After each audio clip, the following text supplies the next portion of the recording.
pessoal, começando aqui pelo contexto histórico do período eleitoral de 1994, que é muito importante a gente começar a explanação sobre o debate pegando os anos antecedentes, já que os que precedem a eleição são os que geram os debates e os assuntos que vão ser tratados na eleição.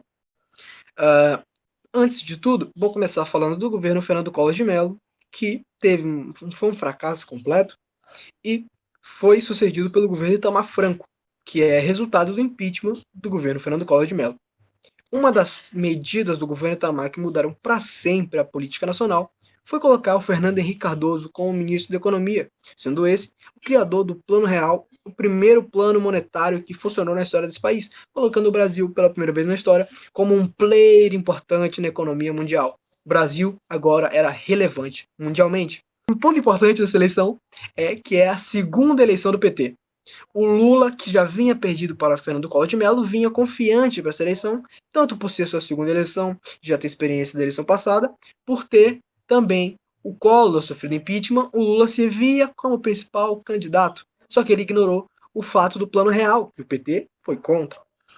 Então, estava dada a confusão e a trama, a gente ia ter basicamente como os principais players dessa eleição, Fernando Henrique Cardoso, o ministro que se viu capaz de ser presidente da República pelo ótimo rendimento que teve seu ministério, e Lula, que estava num partido que ainda era jovem, o PT, mas um partido com grande poder de captação de militância e um partido tão bem organizado como nunca antes.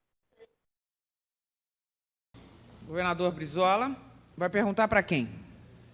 Eu vou perguntar para Fernando Henrique. Pois não. Uma pergunta que tem sido motivo de muitas conversas. 30 segundos, governador. É o seguinte, o ministro Fernando Henrique afirmou que todos deviam esquecer aquilo tudo que ele escreveu, tudo aquilo que ele disse no passado. Bem, essa afirmação ficou aí no ar. Então, eu pergunto o seguinte, agora, como candidato, ele não admite que possa ocorrer o seguinte, amanhã, ele eleito presidente, todos podem admitir que ele, como presidente, possa dizer, bom, esqueçam tudo o que eu disse como candidato? O tempo. Terminou a pergunta? Terminado. Okay.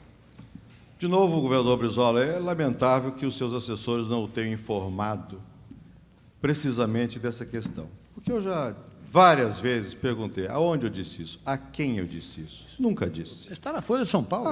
O que está na Folha de São Paulo a seu respeito? Meu Deus. Sim, mas está lá como declaração. Não pode interromper agora. Eu escrevi a Folha de São Paulo. Não, foi desmentido. Foi por mim? Só vai ter direito à réplica, governador. Foi por mim, e vou dizer só na Folha 2 vezes. Uma em carta a um colunista da Folha que insiste em reafirmar, apesar de eu desmentir. Outro num artigo que escrevi recentemente no Caderno Mais. E eu dizia, nunca disse isso. E se diz a quem? Quando? Porque isso seria um absurdo, um despautério. De modo que eu acho que os seus assessores deviam tê-lo informado de que isso é uma mera infâmia com relação a mim. E como o governador Brizola não é um homem de fazer infâmia, pelo contrário, é um fidalgo, seria o primeiro a dizer, ai meu Deus, esses jornais estão maltratando o Fernando Henrique.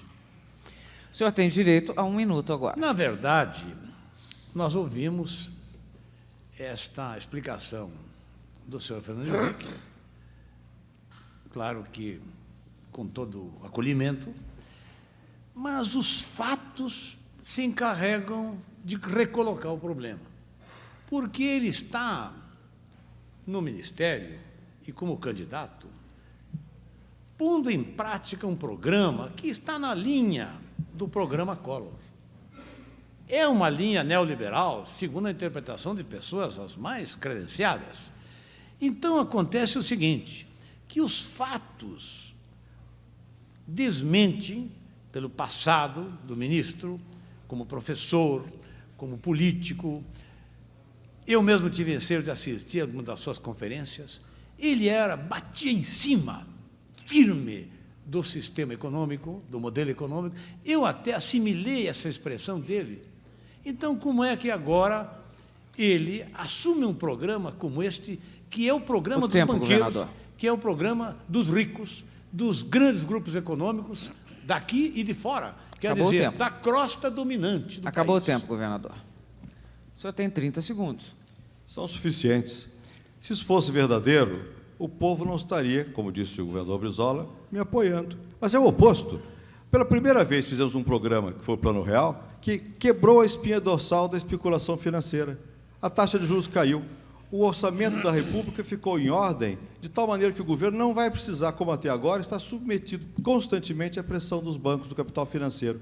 É o oposto. E não tem nada de neoliberal. Isso são palavras que se cunham, mas que não têm nada a ver com a realidade. Pelo contrário, nossa política é de que tem que haver uma forte ação de governo para compensar as desigualdades.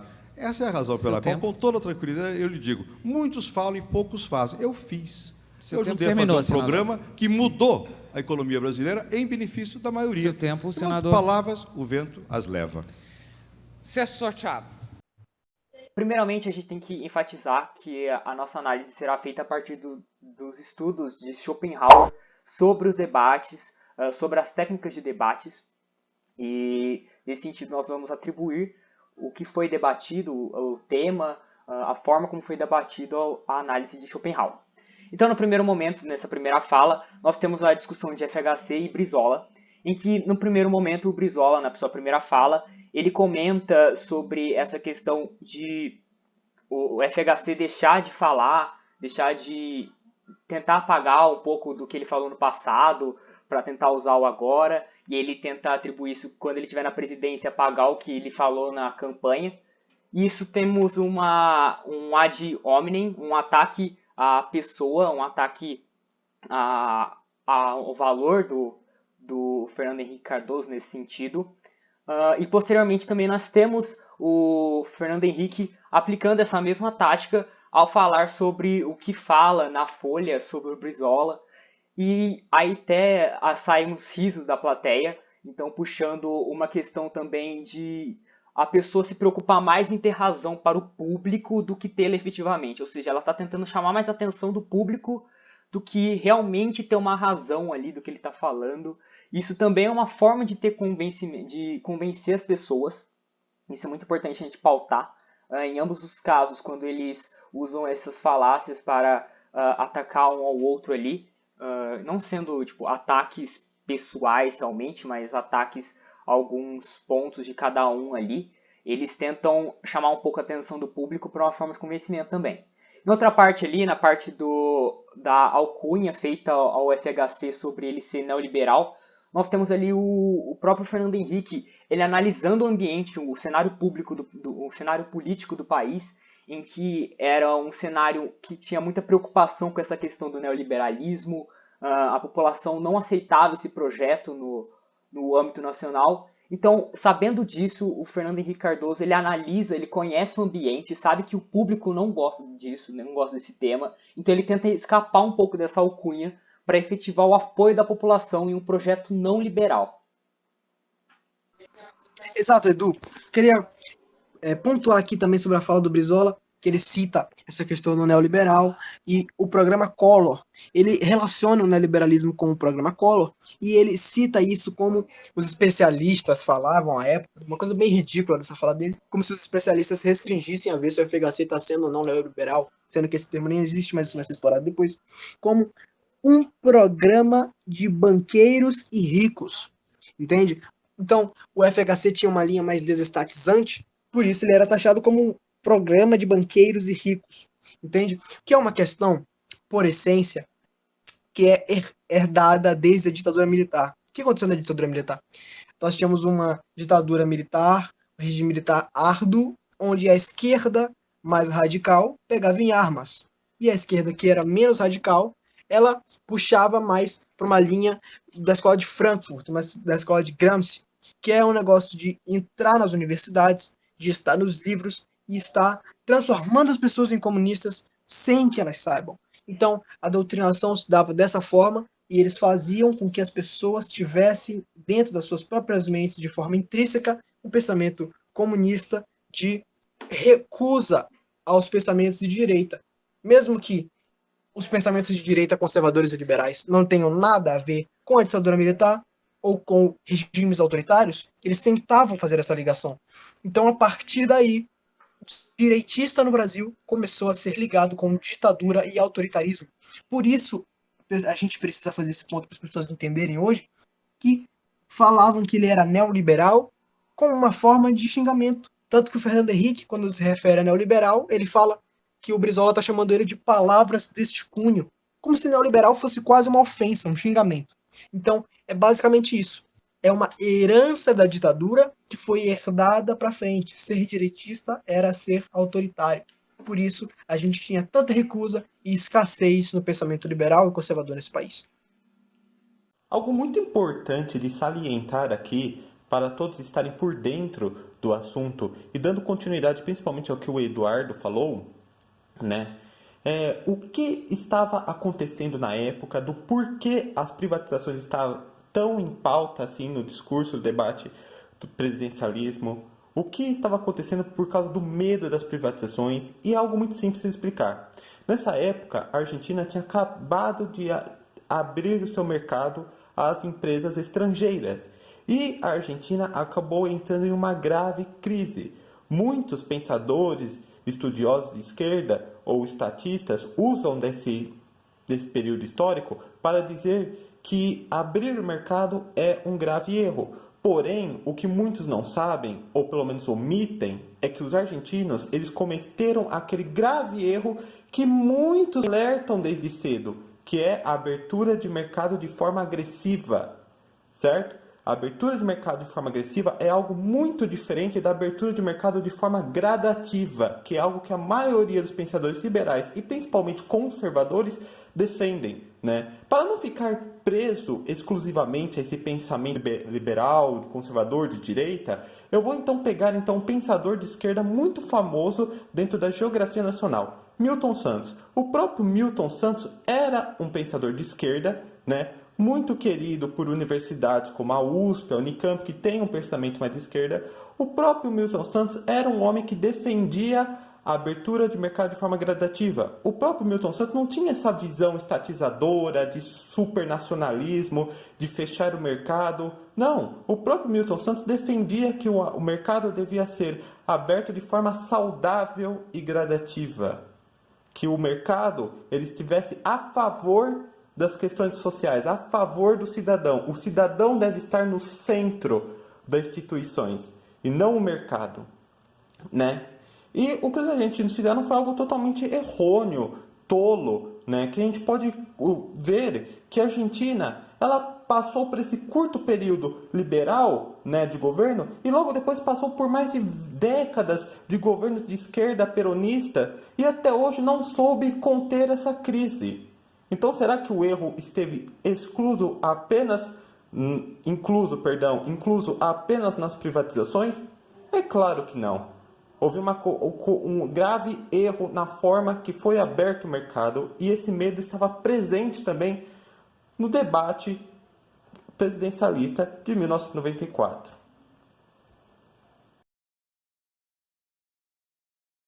Enéas, do Prona vai fazer pergunta para quem? O senhor Luiz Inácio Lula da Silva. Ok. Pode fazer, por gentileza. O senhor se refere nos seus pronunciamentos a uma elite brasileira. Eu quero caracterizar, para que o senhor responda, se o senhor separa elite econômica ou elite intelectual, e vou dizer por quê. O senhor tem 12 minutos e meio. Eu quero crer que para dirigir um país é fundamental que se tenha preparo.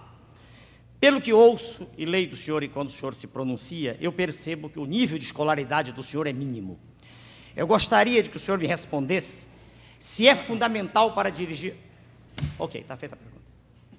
Cortar Por mim, pode continuar, eu dou mais 30 segundos. Não, o senhor pode concluir. Posso concluir? Em segundo, por favor. Eu dou 30 segundos. É só se, na opinião do senhor, é ou não fundamental deter nível de escolaridade mínimo, preparo, ou seja, se não basta apenas conhecer o fato, ou se é fundamental também saber como resolvê-lo. É isso, essa é a pergunta. A única coisa que eu quero responder é dizer ao nobre candidato de que é muita ignorância querer confundir capacidade política, capacidade administrativa ou sensibilidade política de como tomar decisões em benefício da maioria com curso superior. Porque, se fosse assim, o Brasil não estaria nessa situação. E toda vez que eu me dirijo à questão das elites, eu costumo chamar elites dirigentes. Eu costumo sempre colocar a elite dirigente porque é ela que toma posição, é ela que determina qual a política econômica, é ela que determina qual a política social. Obviamente que eu tenho orgulho de, no meu partido, nós temos muita gente que faz parte de uma elite intelectual que muito contribuiu não apenas para organizar o meu partido, mas para, inclusive, produzir programas, produzir coisas importantes para a sociedade brasileira. Então, a elite que eu me refiro é a elite dirigente que foi incapaz, neste século, de resolver os problemas do povo brasileiro. O senhor tem 1 minuto. Pois não, senhor. Eu me permito discordar do senhor, querendo dizer-lhe o seguinte: se não é fundamental que se tenha nível de escolaridade, eu pergunto como resolver, por exemplo, questão energética. Eu não ouvi em nenhum pronunciamento dos senhores candidatos à presidência da República nenhuma referência a uma questão crucial, que é a questão energética. Nós temos no Brasil uma riqueza incomensurável e nós nos curvamos. Nós somos uma economia de joelhos no cenário internacional. Nós nos curvamos diante de países que detêm quase zero de reserva energética. Nós temos sol o ano inteiro. Um dia de sol equivale a 315 mil usinas de Itaipu funcionando o tempo todo. Ninguém fala nisso. Ninguém fala nos grandes problemas, nos problemas gigantescos que afligem o mundo moderno. E vou mais longe. Não falo, a meu ver, não por ignorância, perdoe-me o senhor, ignorância do assunto, ignorância específica. Agora eu vou mais longe para o senhor.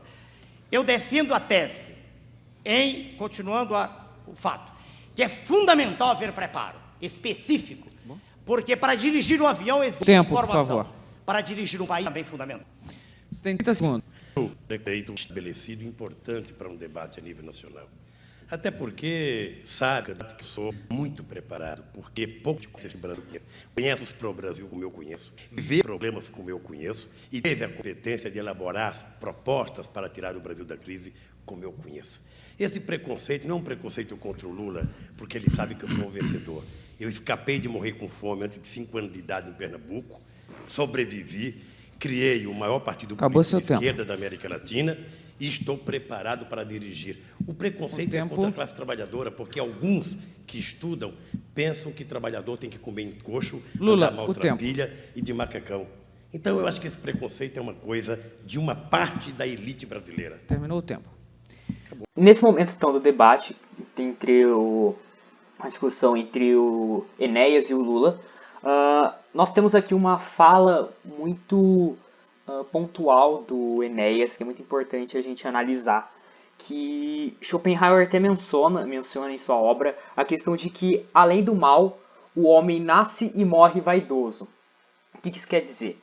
Quando o Enéas comenta sobre a falta de escolaridade do Lula, que na verdade não tem muito, não é muito necessário nesse momento político, menciona a ignorância do Lula, nós temos aqui uma forma de tanto atacar, usar uma falácia de atacar um aspecto do Lula, como também uma forma de o Enéas se engrandecer no debate ali, se colocando como uma elite intelectual, que o prejudica, né, no momento ali, posteriormente, na fala do Lula.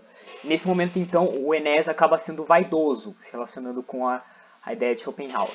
E aí, então, posteriormente, o Lula utiliza-se dessa marca do Enéas, de se colocar como uma elite e ter esse preconceito.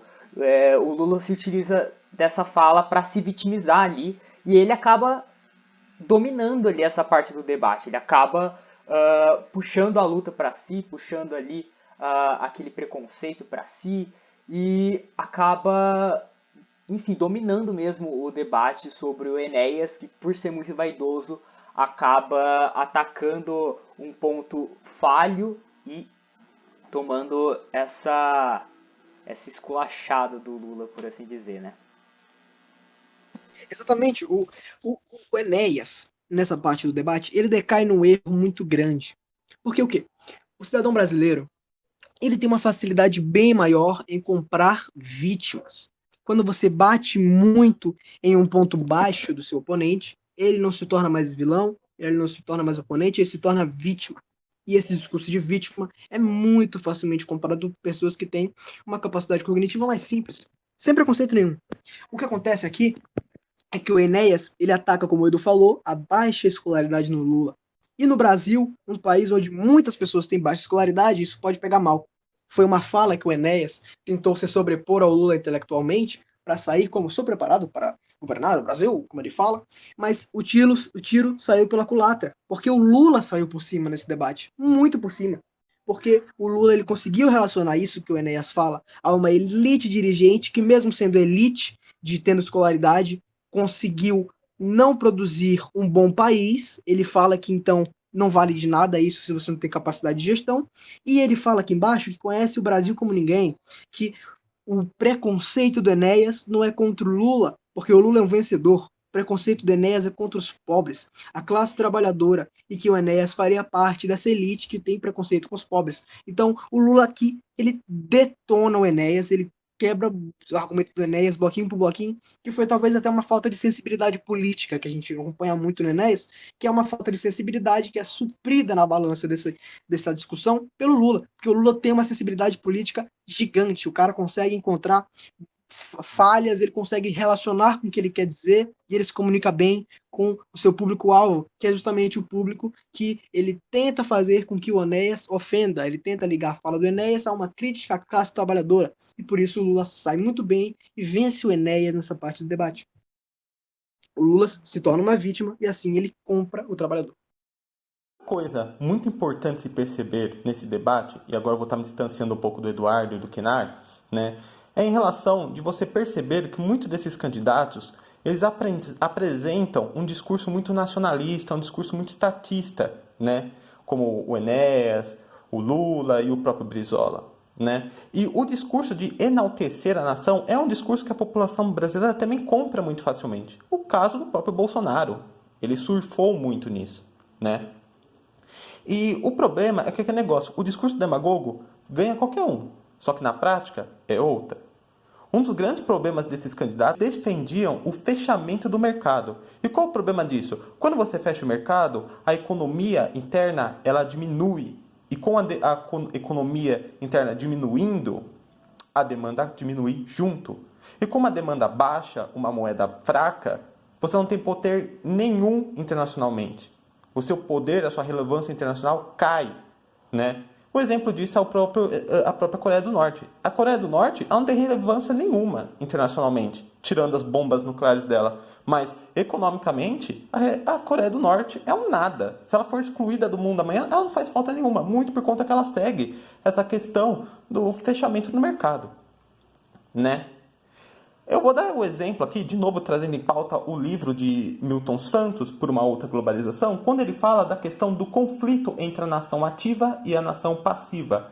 A nação ativa, como ele próprio descreve no livro, é aquela nação que ela obedece cegamente o desígnio globalitário. Ela se rende ao mercado, se rende às empresas internacionais, né? Que foi o caso da Argentina.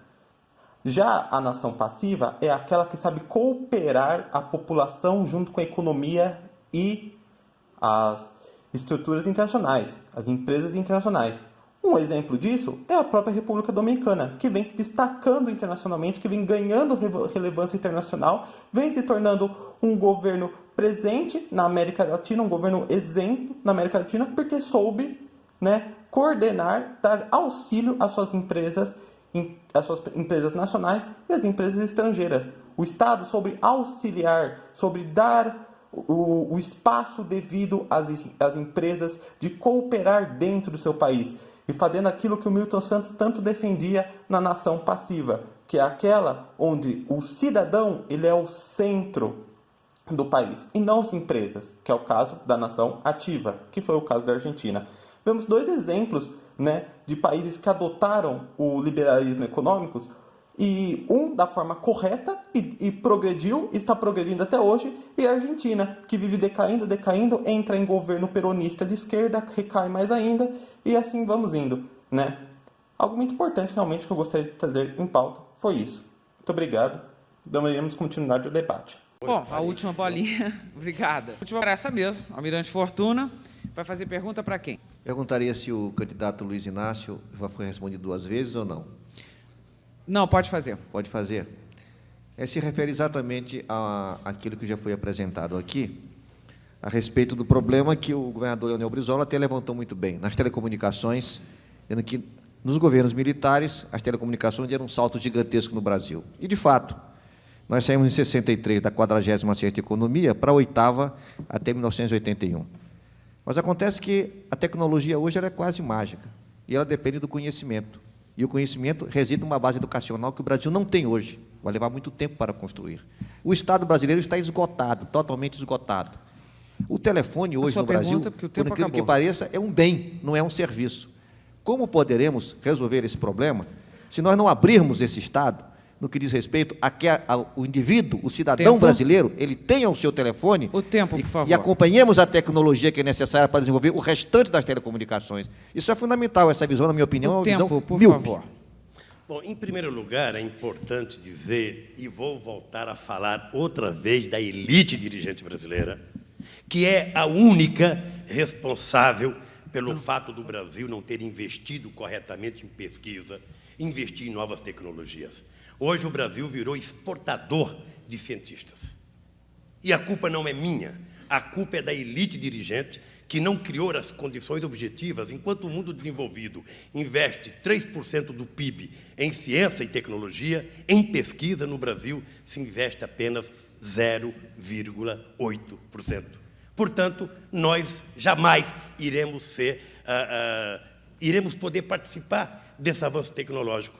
A nossa proposta é que voltemos a investir urgentemente em ciência, voltar a produzir novas tecnologias, colocar a pesquisa como um dos centros do desenvolvimento do Brasil, para que nós sejamos detentores da tecnologia na questão energética, na questão da agricultura e, sobretudo, na questão da telefonia. Eu volto a repetir, comparar a quantidade de telefones que um brasileiro pode comprar por cada 1.000 habitantes, sem comparar o salário que um brasileiro ganha comparado ao mundo desenvolvido, é, no mínimo, ser muito privatista. Como eu não sou, eu acredito que a empresa pública tem um papel importante para cumprir neste país. Eu acho que as telecomunicações têm que estar sob o controle do Estado, e ele pode estabelecer parcerias e pode estabelecer, inclusive, para que as empresas possam fazer alguns serviços e produção de equipamentos. Mas só no Brasil o telefone é um bem, não é um salário. O telefone é um serviço, não é um bem. O senhor tem direito a 30 segundos. 30 segundos? Sim. Então, agradeço e diria o seguinte, eu só queria acrescentar que o Brasil é um dos poucos lugares do mundo, talvez o único que eu conheça, onde o telefone entra na declaração do imposto de renda.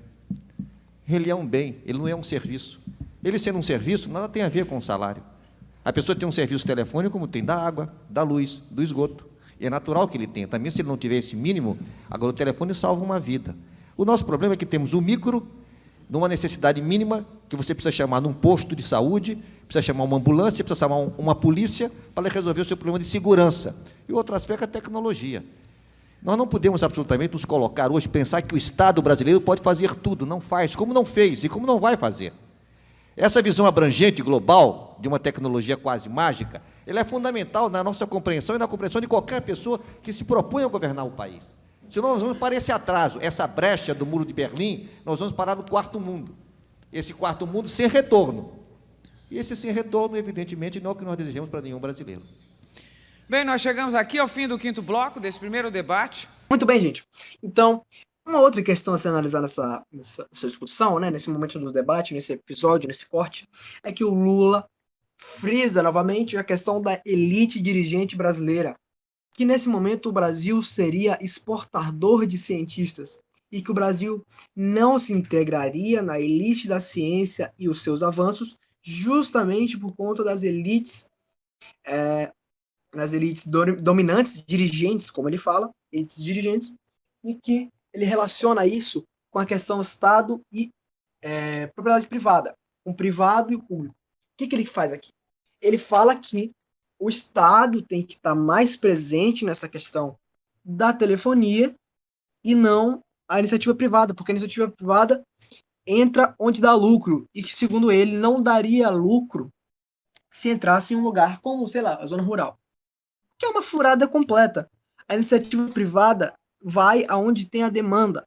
Se tem demanda na zona rural, a iniciativa privada vai. Não tem sentido você investir em um lugar onde as pessoas não estão interessadas em ter telefonia. Se a zona rural está interessada em ter telefonia, a iniciativa privada entra e vai. O que o Estado não pode fazer é desbalancear o mercado, criando uma falsa demanda. Se não tem demanda na zona rural para telefonia, logo não haverá telefonia na zona rural. Simples assim. Você não pode jogar na mão do Estado, porque o Estado ele não tem o poder de definir a demanda. Como diz muito bem a escola austríaca, o Estado ele não tem a capacidade de dividir a demanda, não tem como você programar a economia e definir o que vai acontecer no dia seguinte, não tem como você definir que a economia tem prioridade em A sobre B, sendo que algumas pessoas dentro dessa mesma economia podem preferir A e B, ou então B sobre A, ou nenhuma das duas.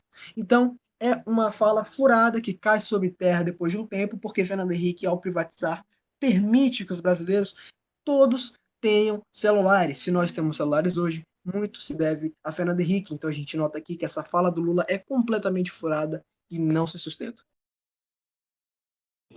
O Almirante Fortuna, ele pontuou de uma forma brilhante, que eu só vou estar dando agora uma perspectiva em relação aos dias de hoje do que foi a privatização da linha telefônica, né? Bem, os deputados de esquerda, eles diziam muito que o tal neoliberalismo, né? O que era o neoliberalismo, que foi uma palavra criada pela própria esquerda? O neoliberalismo era simplesmente o fim do bem-estar social que o governo dava à população, né? Só que realmente foi isso que acontecia? Bem, o Lula, no caso, ele falou que o certo era manter a estatização da linha telefônica, né? Só que assim, muitos de vocês não devem saber, mas, como o próprio Almirante Fortuna ele deixou claro, e eu estou aqui nesse exato momento olhando no jornal UOL, uma linha telefônica, na época dos anos 90, chegava a custar R$5.000. Que trabalhador pobre no Brasil tem condição de pagar uma linha telefônica de R$5.000? Isso era o bem-estar social, então, que o Lula pregava em seu governo? E que era o bem-estar social que a direita liberal brasileira iria destruir? Para vocês terem ideia, a linha telefônica era um artigo de luxo tão grande que as pessoas deixavam de herança nas suas famílias. E isso não é algo que o pobre brasileiro não teria condição de comprar, né? Isso era algo que as elites que o Lula tanto criticou queriam se beneficiar. O FHC, então, ele veio para quebrar essa hegemonia tributal, que foi uma herança do regime dos militares, e repactuar o Estado brasileiro, de uma forma a incentivar a entrada de capital estrangeiro e darem um choque nas empresas brasileiras e mudar esse cenário monopolista, né? Ocorrer aquela famosa concorrência entre as empresas. Pode ser a Claro, pode ser a Vivo, pode ser a TIM, enfim, né? Hoje, todo brasileiro tem condição de ter um plano telefônico. Porque os planos telefônicos estão muito mais baratos do que era na década de 90, na época que era estatal e monopolizada. Hoje, os preços estão baixos por conta dessa concorrência que há dentro do mercado nacional, né? Por conta do liberalismo proporcionado pelo governo de FHC. E como você encara o que é o bem-estar social? Mas eu acredito que nos dias de hoje você está pagando um plano bem mais em conta, um plano que todos os brasileiros têm acesso, é um bem-estar social muito melhor do que aquele que foi proporcionado pelos regimes militares, em que apenas as classes altas, as elites brasileiras, tinham oportunidade de ter e com certas ressalvas. E era o estilo que o Lula estava propondo para o seu governo, de estatizar as linhas telefônicas. E, além do mais, nos dias de hoje, depois de 20 anos de privatização das linhas telefônicas, elas renderam simplesmente 22 bilhões para cofres públicos. 22 bilhões. Ou seja, o resultado foi positivo e o saldo mais ainda. Muito obrigado a todos e eu fico por aqui agora e até a próxima. Muito obrigado, gente, por ter participado ter analisado com a gente esse debate. Espero que vocês tenham gostado. Se quiserem deixar sugestões aí nos comentários para a gente debate, é isso aí, estamos aí para analisar tudo. Exato. E não se esqueçam de dar like, se inscrever no canal e comentar. Eu sempre quis dizer isso e agora eu posso dizer porque a gente tem um canal no YouTube. Então, aperta esse sininho aí, clica no like, faz tudo que você já sabe que tem que fazer e segue a gente nas redes sociais. O Andrezão deve colocar aí as nossas redes sociais, @Leões da Liberdade, e talvez nossos Instagrams pessoais. Valeu, pessoal. Muito obrigado, gente.